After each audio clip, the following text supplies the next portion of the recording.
성경 말씀 고린도전서 9장 말씀입니다.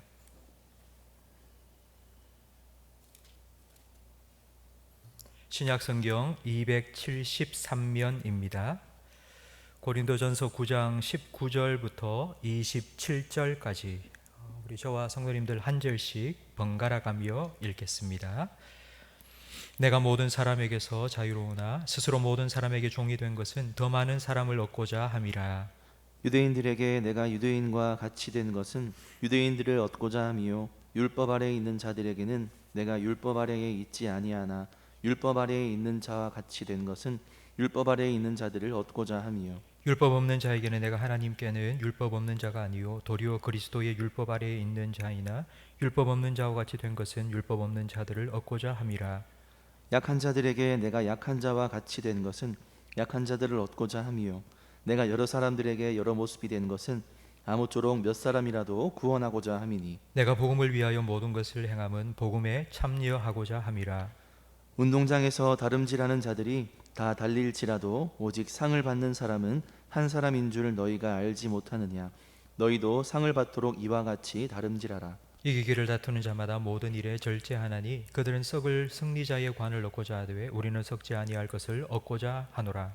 그러므로 나는 다름질하기를 향방 없는 것 같이 아니하고 싸우기를 허공을 치는 것 같이 아니하며 함께 읽습니다. 내가 내 몸을 쳐 복종하게 함은 내가 남에게 전파한 후에 자신이 도리어 버림을 당할까 두려워함이로다. 아멘. 하나님의 법궤를 올려오며 기뻐 춤췄던 그 다윗의 기쁨이 가정에서 예배드리는 우리 모든 성도들의 심령 속에 오늘도 가득하기를 주님의 이름으로 축복합니다. 최근 들어 신조어들이 많이 생겼습니다. 최신 것은 아니지만 욜로족, 한번 사는 인생 기쁘고 즐겁게 살자, 이런 욜로족이라는 말도 있고요. 또 캥거루족이라는 말도 생겼습니다. 성인이 되어 경제적으로 독립해야 될 나이이지만 부모님의 경제권 아래에 함께 살아가고 있는 사람들을 일컫는 말입니다. 세상이 변하면서 다양한 생활 방식으로 살아가는 사람들이 많이 생겼고 이제 그들을 지칭하는 이름들이 새롭게 생긴 것입니다. 예수님께서 승천하신 후 제자들이 복음을 전하면서 예수님 믿는 사람들이 많이 생겼습니다. 그래서 예수 믿는 사람을 부를 이름이 필요했습니다. 예수님께 배운 사람이라는 제자라는 말도 생겼고, 그리고 예수 믿는 사람이라는 의미의 신자, 빌리버라는 말도 생겼습니다. 그리고 뒤늦게 한 가지 이름이 더 생겼는데 그것이 바로 그리스도인입니다. 그리스도인이라는 말이 처음 사용된 것은 사도행전 11장 26절입니다. 제자들이 안디옥에서 비로소 그리스도인이라 일컬음을 받게 되었더라. 자기 스스로 그리스도인이라고 말한 것이 아니라 세상 사람들이 예수님의 제자와 예수 믿는 신자들을 보면서 그리스도인이라고 별명을 붙여준 것입니다. 이 그리스도인이라는 별명의 뜻은 예수 믿는 사람 아닙니다. 교회 다니는 사람이 아닙니다. 그리스도를 닮은 사람입니다. 지난주부터 우리는 세상 속의 그리스도인에 대한 말씀을 함께 생각해 보고 있습니다. 지난주 그리스도인, 예수를 닮은 사람은 예수님의 시선으로 사람을 보고 예수님의 마음으로 사람을 품는 사람이라고 말씀드렸습니다. 오늘은 그 예수님의 시선으로 사람을 보고 예수님의 마음으로 사람을 품고 세상 속에 살아간다는 것이 구체적으로 어떤 것인지를 함께 말씀을 통해 살펴보겠습니다. 19절 말씀에 보면 사도 바울은 이렇게 말합니다. 내가 모든 사람에게 자유로우나 스스로 모든 사람에게 종이 되었다. 그 이유는 많은 사람을 얻고자 하기 때문이라고 말합니다. 바울은 자유에 대해서 말하고 있습니다. 내게 자유를 달라! 이런 말을 누가 한다면 그 사람은 지금 자유롭지 못하다는 것을 의미합니다. 이제 나는 자유다! 라고 말한다면 조금 전까지는 그 사람이 자유 없이 살았다는 뜻입니다. 그렇다면 과연 바울이 나는 자유자다 라고 말할 때에 이전의 바울의 삶은 과연 종으로 살았던 적이 있었을까요? 그는 종으로 태어나지 않았습니다. 경제적으로 힘들어서 종으로 팔려간 적도 없습니다. 비록 로마에 통치받는 유대인으로 태어났지만 그는 로마 시민권을 가지고 있었기 때문에 식민지 백성이 겪는 그런 아픔과 고통을 그는 겪지 않고 비교적 자유롭게 살았습니다.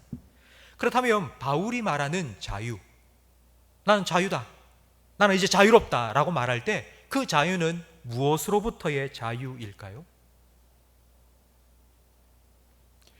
로마서를 계속하여 살펴보면 바울은 자기가 죄의 종이었다가 그 죄로부터 자유롭게 되었다고 말하고 있음을 볼 수 있습니다. 예수님께서 우리를 구원하셨는데 그 예수님의 구원을 설명하는 개념 중에 한 가지가 구속, 속량이라는 것입니다. 근데 원래 이 말의 뜻은 노예를 값을 주고 사서 그 노예로부터 풀어 자유케 한다는 의미입니다. 그러니까 예수님의 구원은 그리스도인들을 자유롭게 한 것인데 바로 죄로부터 죄의 종이었던 우리를 자유롭게 한 것입니다. 바울이 도대체 무슨 죄를 그렇게 많이 지었길래 자기를 죄의 종이라고 했을까요? 도박 중독에 빠졌습니까? 아니면 음란 중독에 빠져 있었습니까? 은밀한 죄에 인이 박여서 도저히 벗어날 수 없는 그런 죄악된 삶을 살았던 것일까요? 그렇지 않습니다. 바울은 유대인입니다. 그리고 율법을 철저히 지키는 바리새인 중에 바리새인이었습니다. 빌립보서 3장 6절 말씀에 바울은 스스로를 이렇게 말합니다. 율법의 의로는 나는 흠이 없다고. 과연 우리 중에 누가 이렇게 담대하게 말할 수 있겠습니까? 성경에 비추어서 나는 흠이 없는 사람이라고. 그런 말을 할 수 있는 사람이 과연 몇이나 될 수 있겠습니까? 바울은 그 말대로 우리가 생각하는 그런 죄를 많이 지은 사람은 아닙니다. 도대체 바울은 무슨 죄가 있었길래 나는 죄의 종로로 산다고, 나는 죄에 얽매여 있다고 라고 고백했을까요? 로마서 7장 말씀에 보면 바울이 왜 이런 고백을 했는지 알 수 있습니다. 내가 원하는 바 선을 행하지 아니하고 도리어 원하지 아니하는 바 악을 행하는도다.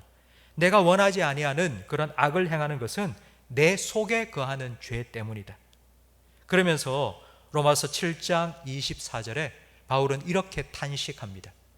우리 텔레비전 화면을 보면서 함께 로마서 7장 24절을 읽어보겠습니다. 오라 나는 곤고한 사람이로다. 이 사망의 몸에서 누가 나를 건져내랴. 자기를 얽매였던 죄는 바로 자기 자신이었다고 고백하고 있습니다. 성도 여러분, 죄의 본질은 자기 중심성입니다. 하나님이 뭐라고 하든 상관없습니다. 다른 사람이 어떻게 되든 상관하지 않습니다. 그냥 내 기쁨을 위해서, 내 이익을 위해서, 내 만족을 위해서 생각하고 살아가는 것, 바로 그것이 죄입니다. 특별히 바울에게 이 자기 중심적인 죄의 성향은 신앙의 영역에서 나타났습니다. 바울은 율법을 철저하게 지켰습니다. 그런 자기의 삶이 자랑거리였습니다. 자기의 의가 되었습니다. 그런데 예수라는 사람이 나타나서 이렇게 말합니다. 율법을 지킴으로 구원받지 못한다. 복음을 믿고 구원받아야 된다. 그래야지 천국에 갈 수 있다고 가르쳤습니다. 만약 그 예수의 말이 맞다면 바울이 지금까지 최선을 다해 살아온 그의 열심과 노력, 그거 다 헛것이 되어버리고 맙니다. 자기의 자랑, 자기의 의, 자기의 신앙, 그걸 지키기 위해서 바울은 예수를 전하는 사람, 복음을 전하는 사람을 잡아들이고 심지어는 죽이기까지 했습니다. 무엇을 위한 것입니까? 누구를 위한 것입니까? 로마서 7장에서 바울은 이것을 깨닫게 된 것입니다. 자기는 하나님을 위해서 열심히 살아왔다고 철석까지 믿었습니다. 그런데 그게 하나님을 위한 게 아니라 자기 자신을 위한 것이라는 것을 깨닫고는 오호라, 나는 공고한 사람이다. 나는 사망의 몸이라고 그는 부르짖게 되었습니다. 내 자체가 죄덩어리라는 것을 사도 바울은 깨닫게 된 것입니다. 죄를 안 지으려고 노력해서 죄로부터 자유롭게 되는 것 절대로 아닙니다. 도박 중독에 빠진 사람이 다시는 내가 도박하지 않겠다고 자기 팔을 스스로 잘라버렸습니다. 그런데 그 사람이 나중에 몇 년이 지나고 발가락 가지고 도박을 하고 있다는 것을 보았다고 합니다. 나를 나 자신을 지극히 사랑해서 나를 드러내고 나를 기쁘게 만들고 나를 높이려고 하는 나, 자아가 죽어야지 우리는 자유롭게 될 수 있습니다. 내 스스로 이 죄의 몸으로부터 벗어날 수 없다는 것을 깨닫고 나는 공고한 사람입니다. 나는 죄악 덩어리입니다. 나는 죄의 종입니다. 나는 썩어 냄새가 나는 존재입니다. 이렇게 자기 자신을 깨닫고 나를 구원해 주실 분 오직 예수님, 그리고 예수님의 십자가를 바라볼 때에 참된 자유를 얻을 수 있습니다. 성도 여러분, 바로 이것이 신앙의 코페르니쿠스적 전환입니다. 나 중심의 신앙생활을, 천동설을 주장하는 것 같은 그런 나 중심의 신앙생활로부터 전환되어야 합니다.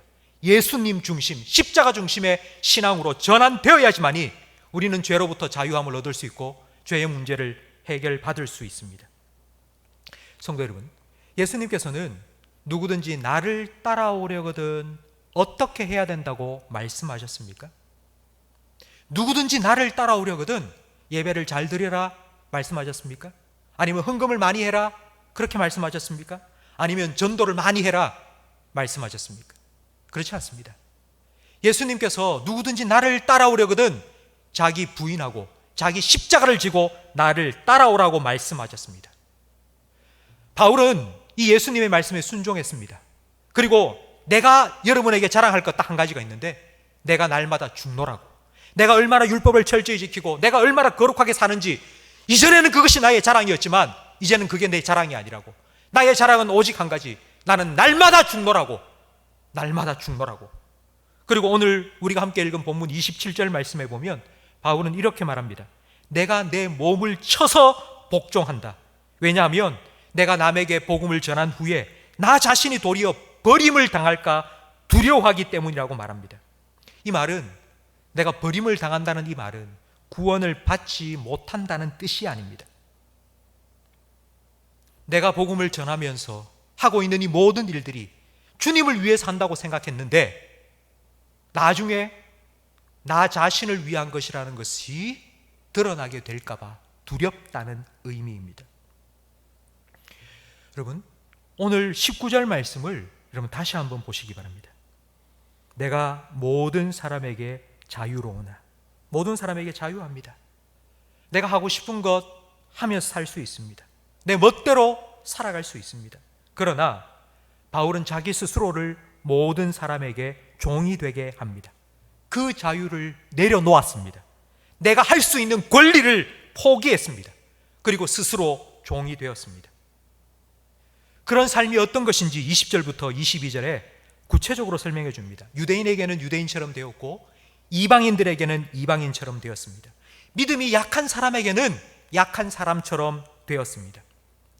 고린도전서 8장 말씀에 보면 바울이 한 구체적인 예를 설명해 줍니다. 교회 안에 우상에게 제물로 드려진 음식을 먹어야 되느냐 말아야 되느냐라는 문제 때문에 교회 안에 분열이 생겼습니다. 이거 해야 되느냐 하지 말아야 되느냐, 교회 안에 싸움이 일어난 것입니다. 그런데 바울은 이렇게 결론을 내립니다. 나는 우상이라는 없다. 나는 믿는다.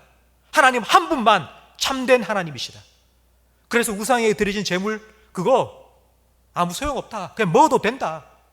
하지만 그걸 먹는 내 모습을 보고 다른 사람이 실족하고 시험에 들면 안 되기 때문에, 만약 그런 사람이 있다면 그 믿음이 약한 사람을 위해서 나는 고기는 평생 입에도 대지 않겠다고 바울은 그렇게 결론을 내린 것입니다.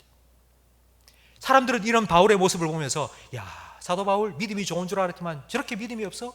이랬다 저랬다, 줏대도 없이 뭐 카멜레온 같은 거 아니야 저 사람? 이렇게 사람들은 바울을 비난했습니다. 여러분, 카멜레온은 자기 살기 위해서 주변의 색깔에 자기를 맞춥니다. 하지만 바울은 자기를 살리기 위해서가 아니라 하나님을 위해서, 복음을 위해서, 다른 사람을 얻기 위해서 이렇게 하고 있습니다. 제가 유학 시절 3년 동안 이민교회를 섬긴 적이 있습니다. 이민교회를 섬기면서 제가 참 하기 싫었던 일 중에 하나가 무엇인가 하면, 한국에서 처음 이민 오는 사람들을 공항에 데리고 데리러 나가는 일이었습니다. 담임 목사님께서 아이고 목사님 좀 수고 좀 해주세요. 그러면 교회 봉고차를 끌고 공항까지 몇 시간 차를 몰고 나갔습니다. 그래서 그 짐을 다 받아가지고 교회로 데리고 옵니다. 그런데 거기서 끝나는 것이 아닙니다. 이민국에 가서 우리나라의 주민등록번호와 같은 소셜 시큐리티 넘버 발급받는 것 다 수속 밟아줘야 됩니다. 교육청에 가서 그 자녀들 입학시켜줘야 합니다. 부동산에 가서 살 집도 다 알아봐 줘야 합니다. 이렇게 한 이유가 무엇일까요? 몇 주 동안 그분과 함께 여기저기 다니면서 그렇게 하는 이유가 무엇일까요? 사람을 얻기 위해서입니다. 제가 그런 일들을 하면서 3년 동안 하면서 정말 누가 공항에 마중 나와서 이 미국에서의 삶을 처음 할 때 처음 만나는 그 사람에 따라서 그 사람의 인생이 일생이 달라진다는 것을 깨닫게 되었습니다. 바울에게는 로마 시민권이 있었습니다. 로마 시민권은 불체포 특권이고 면책 특권입니다. 그런데 지난주에 우리가 말씀 살펴본 것처럼 바울은 이 시민권, 이 권리를 사용하지 않았습니다. 포기했습니다. 그는 매맞고 감옥에 갇혔습니다. 죄에 짓고 죄수로 들어간 것이 아니라 죄 없는 사람입니다. 그런데도 그 감옥에 들어간 이유가 무엇입니까? 그 안에서 사람을 얻기 위해서입니다. 그리고 그곳에서 간수를 만났고 간수와 그의 가족을 구원하지 않았습니까? 성도 여러분, 바로 이것이 예수님께서 우리를 위해서 하신 성육신입니다. 예수님은 하나님의 아들이십니다. 죄인이 아닙니다. 그러나 죄인처럼 이 땅에 오셔서 세례 받으셨고요, 죄인처럼 십자가에 못 박혀 죽으셨습니다. 죄인인 우리를 구원해 주시기 위해서입니다. 바울은 바로 이런 예수님을 닮은 영적인 카멜레온으로 세상 속에서 살아갔습니다. 바울은 자기가 왜 이렇게 살았는지를 23절에 말하고 있습니다. 23절 말씀해 보니 내가 복음을 위하여 모든 것을 행함은 복음에 참여하고자 함이라고 말합니다. 복음에 참여한다, 이 말을 쉽게 풀어서 설명을 하면 복음의 한 부분이 된다는 의미입니다. 복음의 한 부분이 된다는 말은 내가 예수님의 한 부분이 된다는 의미와 같습니다. 이걸 조금 더 확대해서 설명을 드리면 예수님이 가진 DNA를 나도 가진다는 의미입니다. 성도 여러분, 그리스도인이라는 말의 뜻은 그리스도를 닮은 사람입니다. 그리스도를 닮았다는 말은 예수님과 DNA를 공유한다는 의미입니다. 바로 이것이 그리스도인이라는 의미입니다. 예수님과 DNA를 공유하고 복음의 한 부분이 되어서 복음에 참여한 삶을 살아가는 사람의 모습을 빌립보서 1장 20절은 잘 보여주고 있는데 함께 읽겠습니다. 나의 간절한 기대와 소망을 따라 아무 일에든지 부끄러워하지 아니하고 지금도 전과 같이 온전히 담대하여 살든지 죽든지 내 몸에서 그리스도가 존귀하게 되게 하려 하나니. 아멘. 그리스도가 내 몸을 통하여 존귀하게 된다 할 때에 이 존귀하게 된다는 헬라어는 메가루노라는 단어입니다. 근데 이 메가루노라는 이 단어의 원래 의미는 확대시킨다는 뜻입니다. 바울은 자기의 몸을 살펴보면 내 몸 안에서 그리스도가 확 드러난다고 지금 말하고 있습니다. 범죄 현장에 감식반이 도착해서 막 찾지 않습니까? 그런데 막 찾다가 머리카락 한 올이 떨어져 있는 것을 발견했습니다. 그 머리카락을 가지고 국과수에 가서 DNA 검사를 합니다. 그러면 그 머리카락 한 올에 들어있는 DNA를 가지고 이 사람이 누구인지를 밝혀냅니다. 이것처럼 나를 현미경으로 샥 시켜보면 내 안에서 예수님이 드러나는 것. 바로 이것이 예수님의 DNA를 품고 예수를 닮은 그리스도인의 삶의 모습입니다.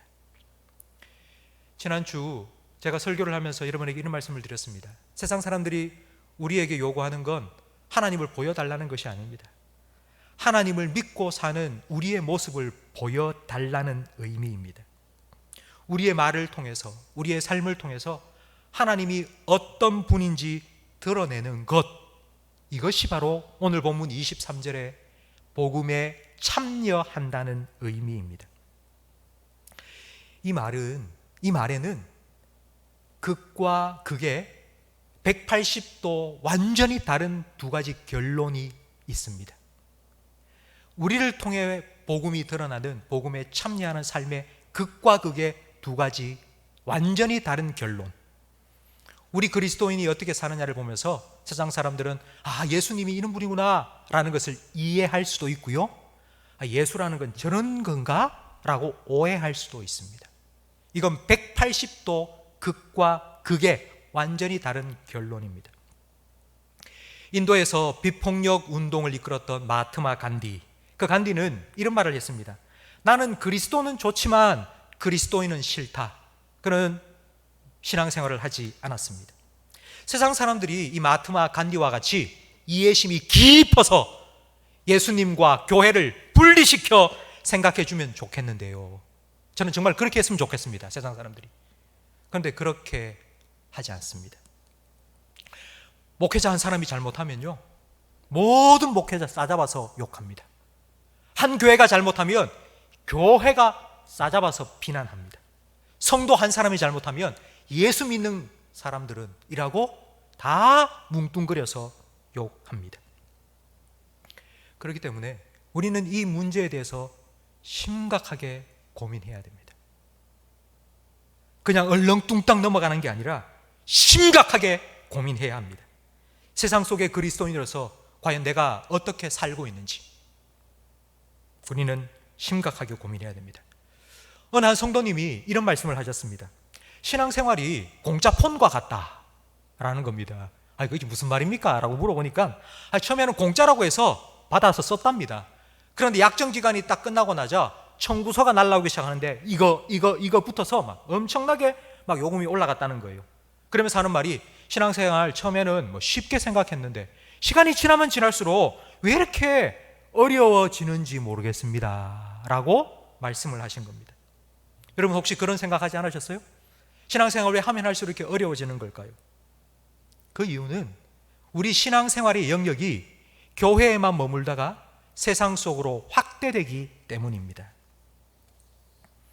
교회 안에서는 다 똑같이 예수 믿는 사람들끼리 모여서 신앙생활을 합니다. 그래서 교회 안에서 신앙생활, 쉽게 말하면 예배에 참석하고, 그리고 교회의 여러 봉사활동에 참여하는 것, 그렇게 하면 신앙생활 잘 하는 겁니다. 그리고 신앙생활을 더 잘한다는 말은 그런 예배에 참석하고 봉사하는 시간이 조금씩 더 늘어나는 것입니다.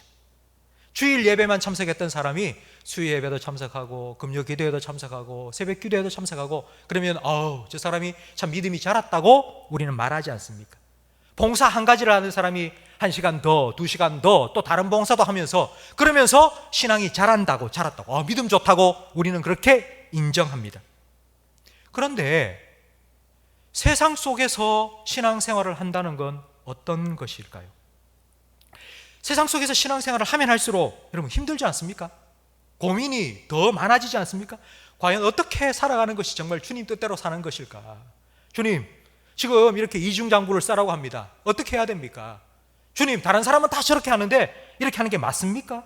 이런 내 말과 내 행동이 세상 사람들에게는 과연 어떻게 보여질까요? 여러분, 이런 고민 조금씩 생기지 않습니까? 세상은 예수님의 가르침과 근본적으로 다른 가치관을 가지고 살아가고 있습니다. 그리스도인들이 세상 속에서 살아간다는 건 힘든 일이고 매우 복잡한 일입니다. 그건 흐르는 강물을 거꾸로 거슬러 올라가는 것과 같고, 적진 속에서 살아가는 것처럼 힘들고 때로는 불편하고 때로는 괴로운 일이기도 합니다. 그럼 우리에게는 이런 질문이 있지 않습니까? 과연 우리하고 세상 사람들하고 뭐가 다르지? 저 사람들이 볼 때 우리는 어떤 사람으로 보일까? 우리는 어떻게 살아가야 될까? 무엇이 하나님 영광을 위하여 살아가는 거고 무엇이 믿음이 없는 사람을 얻는 것일까? 여러분, 이런 고민 우리에게 있지 않습니까? 신앙생활을 하면 할수록 힘들어진다고 느끼는 이유가 바로 여기에 있습니다. 일주일에 한 번 주일날 교회 와서 말씀 들을 때 그런 삶을 살아야지 한 번 고민했던 게 일주일에 2번이 되고 3번이 되고 하루에 1번이 되고 5번이 되고 10번이 되어가면서 점점점 우리의 삶이, 세상 속에서의 그리스도인들의 삶이 점점 치열해지기 시작합니다. 사도 바울은 이런 그리스도인의 삶의 모습을 24절 이하에 운동 경기에 비유합니다. 올림픽을 앞두고 태릉 선수촌에 입단한 선수들 얼마나 열심히 훈련받습니까? 금메달을 위해서 자기의 모든 것 절제하고 치열하게 훈련받으며 사는 것처럼 우리 성도들도 세상 속의 그리스도인으로 살아가기 위해서 고민하고 훈련받아야 됩니다. 성도 여러분, 교회에서 하는 훈련들을 생각해 보십시오. 제가 우리 교회 부임하고 지금까지 여러분에게 계속 훈련에 뛰어드시라고, 훈련에 참여하시라고 얼마나 여러분에게 많이 강조했습니까? 교회에서 하고 있는 베스 성경대학, 전도 폭발 훈련, 그리고 제자 훈련, 여러분 왜 이런 훈련을 하고 있는 걸까요? 왜 이런 훈련을 받아야 되는 걸까요? 세상에 나가 살아가고 있으면 우리는 세상에 질문을 받습니다. 당신들 왜 그렇게 사냐고, 그리스도인은 뭐가 다르냐고, 어떻게 사는 것이 옳은 것이냐고, 이럴 때 예수는 뭐라고 말하고 있느냐고, 이럴 때 성경은 무엇이라고 말씀하느냐고 우리에게 질문하고 있습니다. 때로는 이런 질문이 우리를 비꼬는 것처럼, 때로는 비난하는 것처럼 들릴 때도 우리에게 있습니다. 하지만 우리는 세상 사람들의 질문에 대답해 주어야 합니다. 그들과 싸우지 말고 그들에게 지혜롭게 잘 설명해 줄 수 있도록 우리는 준비되어야 합니다. 바로 이것이 훈련받는 이유입니다. 세상 사람들이 우리에게 던지는 질문, 세상 살아가면서 성도들이 가지게 된 그 고민과 질문들, 거기에 어떻게 성경은 말하고 있고 주님은 뭐라고 대답하시는지를 우리가 함께 고민하면서 그걸 해결해 나가기 위해서 우리는 훈련받아야 합니다. 고린도후서 7장 10절 11절 말씀, 왜 우리가 고민해야 되는지, 왜 우리가 훈련받아야 되는지, 그 이유를 이 말씀을 통해서 함께 생각해 보면 좋겠습니다. 우리 화면을 보면서 함께 읽겠습니다. 하나님의 뜻대로 하는 근심은 후회할 것이 없는 구원에 이르게 하는 회개를 이루는 것이요 세상 근심은 사망을 이루는 것이라. 보라, 하나님의 뜻대로 하게 된 이 근심이 너희로 얼마나 간절하게 하며 얼마나 변증하게 하며 얼마나 분하게 하며 얼마나 두렵게 하며 얼마나 사모하게 하며 얼마나 열심히 있게 하며 얼마나 벌하게 하였는가. 너희가 그 일에 대하여 일체 너희 자신의 깨끗함을 나타내었느니라. 아멘.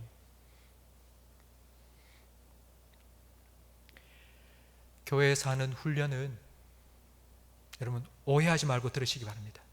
교회에서 하는 훈련은 좋은 교인을 만들기 위해서가 아니라 좋은 그리스도인을 만들기 위해서입니다. 이런 고민과 훈련이 있어야지 우리는 세상 속의 그리스도인이 될 수 있습니다.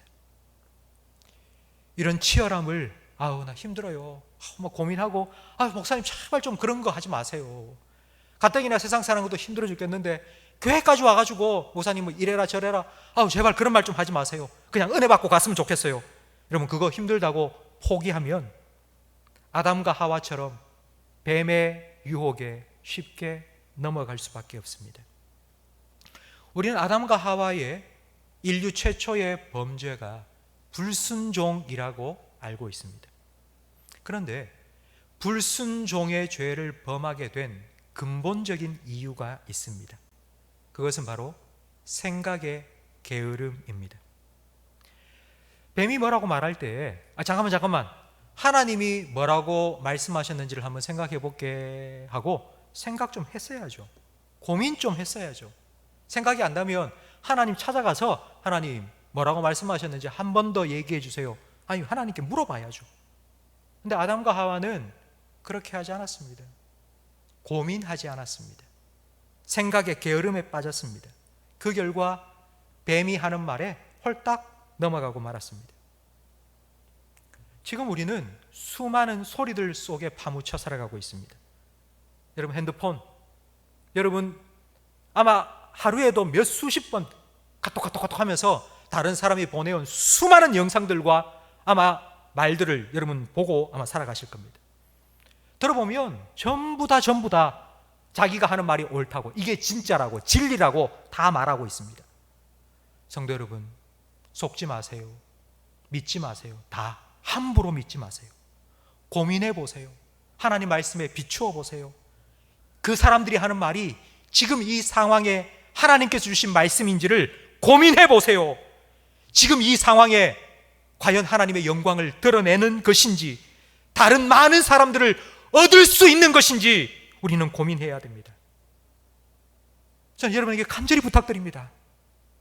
그런 것 보는 시간만큼, 여러분 그런 것 듣는 시간만큼 교회에서 여러분에게 보내드리는 새벽기도 영상, 여러분 예배 드리시고 말씀 들으시고 매일 만나 여러분 들으시고 하나님 말씀에 귀 기울이시며 영적인 민감함을 잃지 마시고 유지해 나가시기를 간절히 부탁드립니다. 레슬리 뉴 비긴이라는 분이 계십니다. 레슬리 뉴 비긴은 모든 그리스도인은 선교적인 삶을 살아야 한다고 말했습니다. 선교적인 삶을 살아야 된다. 레슬리 뉴 비긴은 인도에서 수십 년 동안 사역한 선교사님이셨습니다. 1947년 파송을 받아 인도에 가셨고 1974년 이제 선교사로서 은퇴를 하고 본국인 영국으로 돌아왔습니다. 1974년 몇 수십 년 만에 영국에 돌아와서 영국을 보고는 이 뉴비긴 선교사님은 깜짝 놀랐습니다. 놀란 정도가 아니라 충격을 받았습니다. 왜냐하면 더 이상 영국이 기독교 사회가 아니었기 때문입니다. 영국 사람들 교회에 대해서 관심이 없습니다. 무관심한 정도가 아니라 적대적이 되어 버렸습니다. 레슬리 뉴 비긴 선교사님의 말을 그대로 옮기면 이렇습니다. 영국이 선교지가 되었다. 그리고 1998년 하나님 부름 받기 전까지 그의 남은 일생을 영국에서 선교사로 살았습니다. 자기를 인도에 파송해 준 영국에서 선교사로 살았습니다. 그러면서 뭐라고 부르짖는거니 영국 교회와 교인들에게 이렇게 말했습니다. 성도 여러분, 여러분이 선교적인 삶을 사셔야 됩니다. 선교적인 삶을 산다는 것, 이걸 쉽게 말하면요, 선교사처럼 산다는 뜻입니다. 지금 우리는 지난주에 이어서 이번 주도 함께 모여서 예배 드리지 못하고 있습니다. 각 가정에서 흩어져서 지금 영상으로 예배를 드리고 있습니다. 성도 여러분, 우리는 하나님을 믿습니다. 하나님께서 허락하지 아니하시면 참새 한 마리도 땅에 떨어지지 않는다는 것을 우리는 믿습니다. 그렇다면 지금 이와 같은 상황도 하나님께서 허락하지 않으셨다면 일어나지 않았을 것이라는 것을 우리는 믿어야 합니다.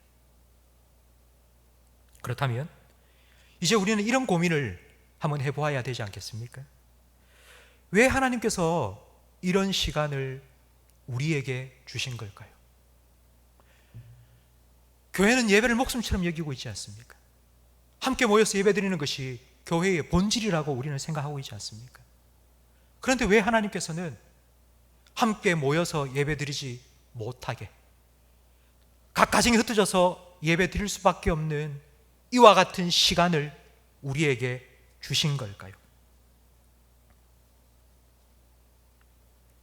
우리가 살아가고 있는 이 시대에 정말 이전과는 완전히 다른 시대입니다. 특별히 코로나로 인해서 모든 사람들이 다 힘들어하고 있습니다. 마음도 힘들고요, 경제적으로도 너무너무 힘들어하고 있습니다. 과연 이때에 교회는 어떤 역할을 해야 될까요? 다들 힘들다고 말하는 이때, 세상이 전부 다 고통받고 있는 이때에 과연 교회는 이 세상에서 어떤 역할을 감당해야 될까요? 우리 그리스도인들은 어떻게 살아가야 할까요? 오늘 저는 이 고민에 대해서 성경 말씀을 통해 한 답을 함께 들었습니다. 고린도전서 9장 19절 말씀처럼 나는 자유합니다. 나는 권리가 있고요. 나는 내가 하고 싶은 거 다 할 수 있는 그런 자유가 있습니다. 그러나 그걸 복음을 위해서, 하나님 영광을 위해서, 다른 사람을, 많은 사람을 얻기 위해서 잠깐 내려놓고 포기한다고 말했던 이 바울의 삶, 바로 이 삶이 선교적인 삶이요, 예수님을 닮은 그리스도인의 삶이라는 것을 말씀을 통해서 함께 들었습니다. 이제 예배가 마치면 우리는 또 세상 속에 나아가서 살아야 합니다. 한 주간 세상 속에 여러분 치열하게 그리스도인으로 살아가셔야 됩니다. 저는 그런 여러분을 진심으로 축복하고 싶습니다. 예수님께서는 세상 끝날까지 너희와 항상 함께하리라 약속하신 그 임마누엘의 약속을 단 한순간도 잊지 아니하시고 여러분에게 지켜주실 것입니다.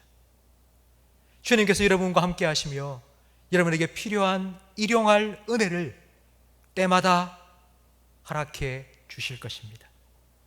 성령 하나님께서 여러분과 함께 하셔서 세상 사람들부터 질문을 받고 여러분께서 그리스도인으로서 치열한 고민을 할 때에 말씀을 기억나고 생각나게 하셔서 지혜롭게 대답할 수 있도록 도와주실 것입니다.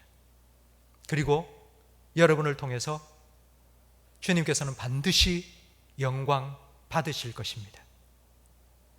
그런 주님을 기대하시고 그런 주님과 함께 또 한 주간 세상 속의 그리스도인으로 승리하며 살아가시기를 주님의 이름으로 축원합니다.